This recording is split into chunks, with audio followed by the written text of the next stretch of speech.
जैसा कि मैंने टॉपिक दिया था,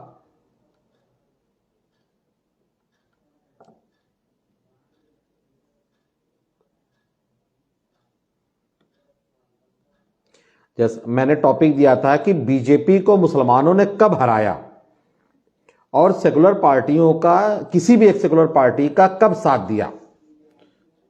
ठीक है, सेकुलर पार्टियां बड़ी चालाक हैं, वो हमारी कमी को दिखाना और गिनाना नहीं चाहती हैं। उनका मकसद होता है सिर्फ वोट लेना।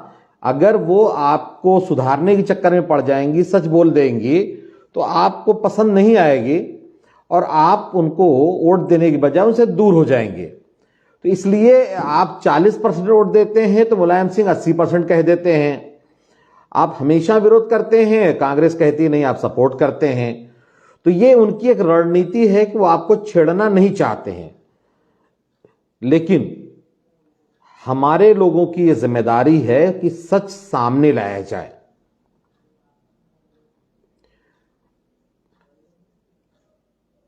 सच क्या है? जो हम बोलते हैं वो सच है, या जो सच है जो सेकुलर पार्टियां बोलती हैं अकेले में, वो सच है। जैसे मैं शुरुआत करूंगा कांग्रेस से और 90 के बाद सपा, बसपा, आरजेडी पे आऊंगा मैं इंशाल्लाह। उसके पहले ये जो कहा जाता है कि हमने बीजेपी को हराया, हम बीजेपी को हराने में लगे रहे और हम अपनी क़यादत नहीं बना पाए। तो आप जनता को तो गुमराह कर सकते हैं ये कह के, लेकिन जो पार्टियां हैं, जो थिंकर्स हैं, जो एंकर्स हैं, जो जर्नलिस्ट हैं, आप उनको गुमराह नहीं कर सकते। मिसाल के तौर पे आप देखें कि जैसे 1947 में जब देश आजाद हो रहा था, उस टाइम पे कुछ मुसलमान कांग्रेस के साथ थे, कुछ मुसलमान पाकिस्तान के साथ थे। तो जाहिर सी बात है सारे मुसलमान कांग्रेस के साथ नहीं थे। जवाहरलाल नेहरू प्राइम मिनिस्टर बने, उसमें मुसलमानों का कोई खास रोल नहीं था। वो अंग्रेजों के साथ जब पावर ट्रांसफर हुआ है तो उन्होंने पावर जो है जवाहरलाल नेहरू को ट्रांसफर कर दिया। उसमें अगर कोई भी नहीं चाहता तो भी जवाहरलाल नेहरू ही प्राइम मिनिस्टर बनते। तो जवाहरलाल नेहरू के पहले प्राइम मिनिस्टर बनने में मुसलमानों का कोई रोल नहीं है। पहला इलेक्शन होता है 1952 में। 1952 के टाइम पे हमारा कितना परसेंट वोट था?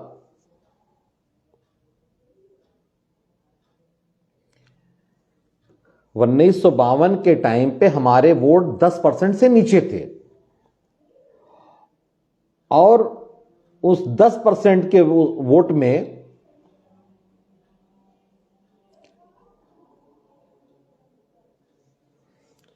उस 10% के वोट में जो है हमारे वोट कहां गए थे, किधर किधर हमारे वोट गए थे?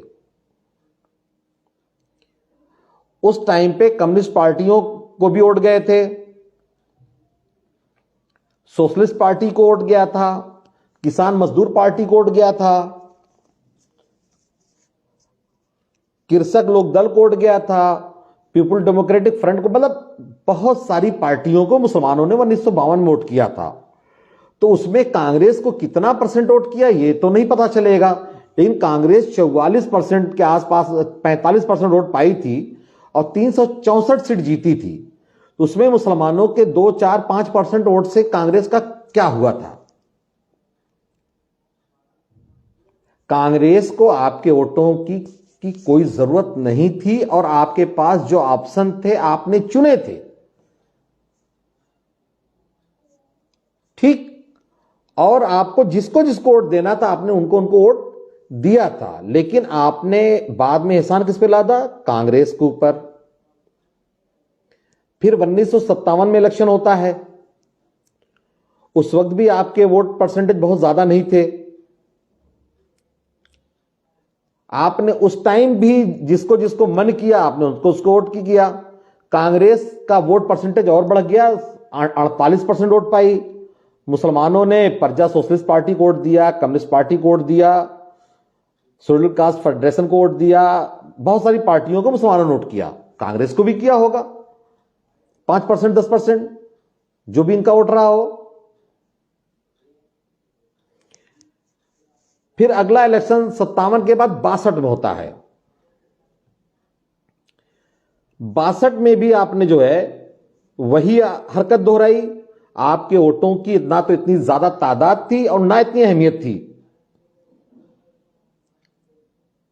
आप कांग्रेस को अगर कुछ वोट दिए भी होंगे तो उसमें कोई एहसान नहीं किया। कांग्रेस के पास इतना ज्यादा वोट पाई थी कांग्रेस कि आपके वोटों की गिनती नहीं हुई। दूसरी बात, ज्यादातर वोट जो है बुनकर देते थे कांग्रेस को। कांग्रेस लगभग 45% वोट पाई थी और 10% कम्युनिस्ट पार्टी ऑफ इंडिया ने वोट पाया था। स्वतंत्र पार्टी ने भी लगभग 8% वोट मिला था। प्रजा सोशलिस्ट पार्टी को भी लगभग 7-8% वोट मिला था। मुसलमानों का जो अपर क्लास था ज्यादातर कम्युनिस्ट पार्टी और दूसरी पार्टियों में वोट कर रहा था। मुसलमानों को जो बुनकर तबका था, दूसरे पसमानदा तबके थे, वो कांग्रेस को वोट कर रहे थे। ठीक। अब 62 का इलेक्शन भी गुजर गया, उसमें भी आपका कोई एहसान नहीं है कांग्रेस के ऊपर।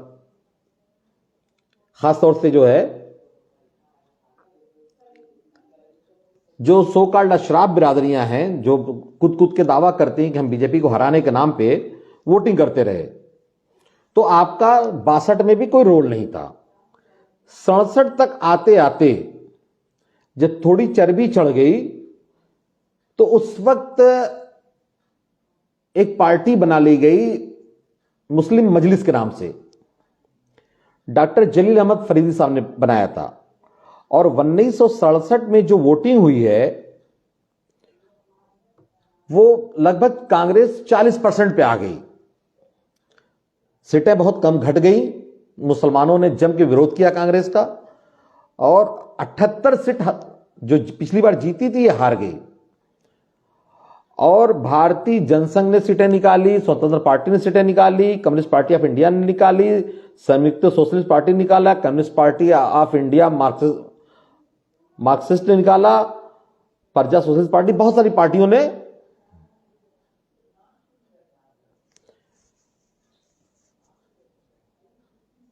सीटें निकाल लिया। इवन मुस्लिम लीग भी 2 सीट निकाल ली। जम्मू कश्मीर नेशनल कॉन्फ्रेंस ने सीटें निकाली। आपने कांग्रेस को कितना वोट दिया था? अब 62 के बाद 67 हो गया। 67 के बाद 71-72 का इलेक्शन, उस वक्त मुसलमान एंटी कांग्रेसी हो चुका था।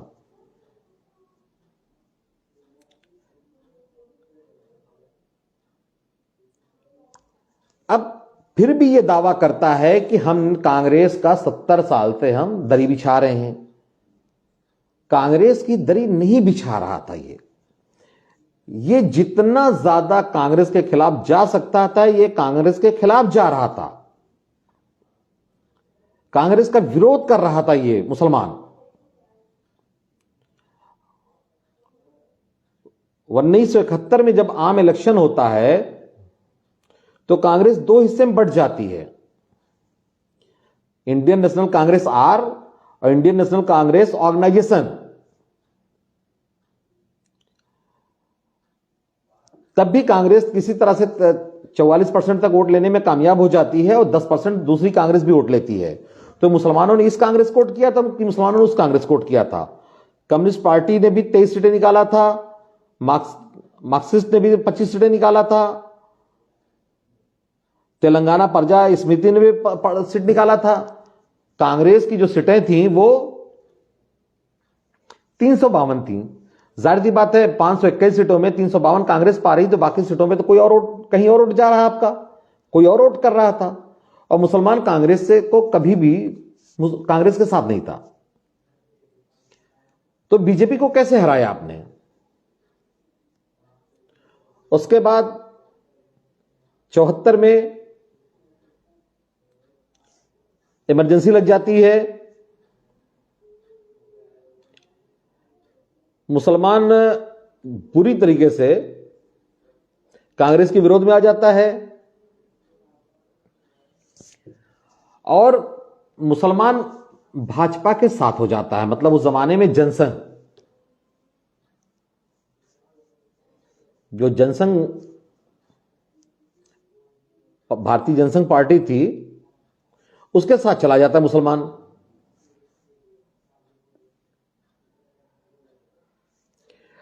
अब ये जनसंघ के साथ जाकर के मुस्लिम मजलिस और जनसंघ और जनता पार्टी सब मिलकर के पार्टी बनती, जिसका नाम होता है जनता पार्टी। हमारे आजमगढ़ के मौलवी मसूद साहब उससे वे मिनिस्टर बनते हैं, रामरेश जी चीफ मिनिस्टर बनते हैं, मुरारजी देसाई जो है प्राइम मिनिस्टर बनते हैं और अटल बिहारी वाजपेयी जो है फॉरेन मिनिस्टर बनते हैं। 544 सीटों पे इलेक्शन होता है और 295 सीटें जनता पार्टी जीत लेती है। मतलब 260 सीटें नई जीतती है ये। कांग्रेस सिर्फ 154 पे आ जाती है और कम्युनिस्ट पार्टी वगैरह भी अच्छी खासी सीटें निकाल लेती हैं।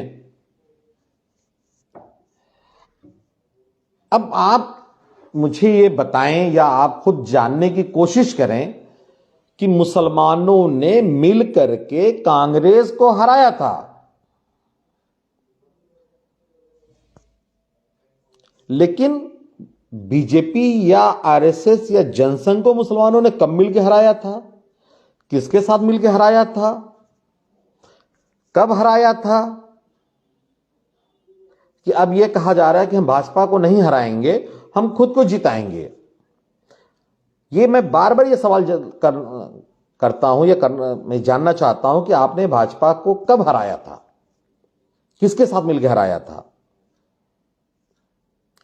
अब 77 तक का मैंने बता दिया कि कांग्रेस को बुरी तरह मुसलमानों ने हराया था। अटल बिहारी वाजपेयी को पहली बार विदेश मंत्री बनाया गया और वो मुसलमानों के वोट से चुनाव जीते थे। तो जब भारत के आम हिंदू को पर लगा कि मुसलमान जब खुद जनसंघ के दीपक निशान को जिता सकता है तो हमको क्या दिक्कत है, फिर उसके बाद 1980 में अटल जी और आडवाणी जी ने मिलकर भारतीय जनता पार्टी बनाया। 80 के इलेक्शन में मुसलमान किसके साथ था, किसके साथ नहीं मालूम, कांग्रेस जीत गई। 84-85 में कांग्रेस 400 से ऊपर सीटें निकाला, उसमें मुसलमानों के वोट का क्या रहा होगा। उस वक्त तो सारे हिंदुस्तान के लोगों ने कांग्रेस को जिताया था। 89 में आते आते आपने फिर वीपी सिंह के साथ मिलकर के कांग्रेस को फिर हरा दिया आपने। 89 आते आते आपने कांग्रेस को फिर हरा दिया। फिर उसके बाद जो है सरकार वीपी सिंह बनाते हैं, फिर सरकार गिर जाती है तो कांग्रेस के सपोर्ट से चंद्रशेखर जी सरकार बनाते हैं। अगला इलेक्शन होता है, राजीव गांधी की हत्या कर दी, शहीद हो जाते हैं, उसमें चुनाव होता है और नरसिम्हा राव जी चुनाव जीत जाते हैं। उस वक्त भी आप वीपी सिंह के साथ थे। उसके बाद अगला इलेक्शन होता है, उसमें भी आप कांग्रेस के साथ नहीं थे। यानी यूं समझें कि आप कांग्रेस के साथ कभी नहीं थे। जो थे वो बुनकर या दीगर पसमानदा लोग थे। हां, अबुल फैज खलील साहब, मैं आपका जवाब दे रहा हूं अभी, मैं जरा मुकम्मल कर लूं बात को। अब आ जाइए, आपने जो एहसान किया मुलायम सिंह के ऊपर, मुलायम सिंह को मुख्यमंत्री बनाने में आपका कोई रोल नहीं है। आपने वीपी सिंह को कांग्रेस के हराने के नाम पे आपने वोट किया था। ठीक है इफ्तिखार साहब, मैं आपका सवाल ले रहा हूं। आपने वीपी सिंह को चुनाव जितवाया, वीपी सिंह में मुलायम सिंह ने दिमाग लगा करके मुख्यमंत्री बन गए। अजीत सिंह भी लाइन में थे और भी लोग लाइन में थे, लेकिन मुलायम सिंह 20 पड़े, वो मुख्यमंत्री बन गए। वो मुख्यमंत्री बनने के बाद जो है उन्होंने क्या किया, मुसलमानों के लिए जो भी अच्छा बुरा किया, और मुसलमान उनको वोट देने लगा कांग्रेस को हराने के लिए, और वो मुलायम सिंह को जिताने लगा। वहां बीजेपी नहीं थी। फिर 93 में मुलायम सिंह और ये दोनों लोग बने, उस वक्त बीजेपी आ चुकी थी, लेकिन कांग्रेस ने उसे बर्खास्त कर दिया था। 92 में इलेक्शन होता है तो ये दोनों लोग मिलकर चुनाव जीत लेते हैं। फिर ज्यादातर यूपी के जो इलेक्शन हुए हैं वो मायावती और मुलायम सिंह के बीच में हुए हैं। बीच में थोड़े टाइम के लिए राजनाथ सिंह आए थे, कल्याण सिंह, राजनाथ सिंह वगैरह थोड़े थोड़े टाइम के लिए आए, लेकिन ज्यादातर जो इलेक्शन हुए हैं वो मायावती और मुलायम सिंह के बीच में इलेक्शन हुआ है। आप जो नई उम्र के लोग हैं वो यही देख लें कि 2007 में 2 से लेकर 7 तक मुलायम सिंह थे, 7 से 12 तक मायावती थी, 12 से 17 तक अखिलेश थे। और आप लोगों की मेहनत से अखिलेश 45 पे आ गए। तो 17 में जो इलेक्शन हो रहा था वो मायावती बनाम अखिलेश हो रहा था, भाजपा का नहीं था कि आप भाजपा को हरा रहे थे। आप जब 12 में उलमा काउंसिल को भी वोट कर रहे हैं, तौकीर रजा साहब को भी वोट कर रहे हैं, कौमी एकता दल को भी आप वोट कर रहे हैं, आप पीस पार्टी को वोट कर रहे हैं, तो आप कैसे बीजेपी को हरा रहे थे? आप तो अखिलेश को हरा रहे थे, आप तो मायावती को हरा रहे थे। तो एक ये चीज कि आपने बीजेपी को कब हराया, इसका जवाब अगर किसी के पास हो तो वो बताए। और दूसरा मेरा क्वेश्चन था कि आपने किसी सेकुलर पार्टी को 10 साल 15 साल कब साथ दिया? एक और निशानी कि अभी MIM ने अपना अकाउंट नंबर पब्लिक में डाला फेसबुक पे। बहुत सारे लोग 10,000 20,000, एक साहब ने 80,000 अकाउंट में डाला है। पब्लिक की तरफ से मदद जा रही है, जो खास लोग मदद कर रहे हैं वो अलग है।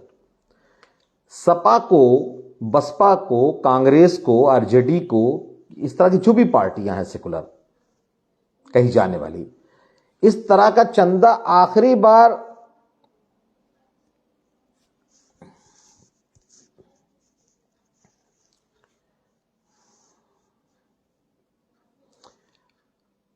आपने आखिरी बार याद करिए कि कब आपने चंदा दिया था किसी सेकुलर पार्टी को इस तरह से, जिस तरह से आपने MIM को दिया, जिस तरह की दीवानगी आपने उलमा काउंसिल के लिए दिखाई, जिस तरह की दीवानगी NLP के लिए दिखाई, जिस तरह की दीवानगी आपने पीस पार्टी के लिए दिखाई।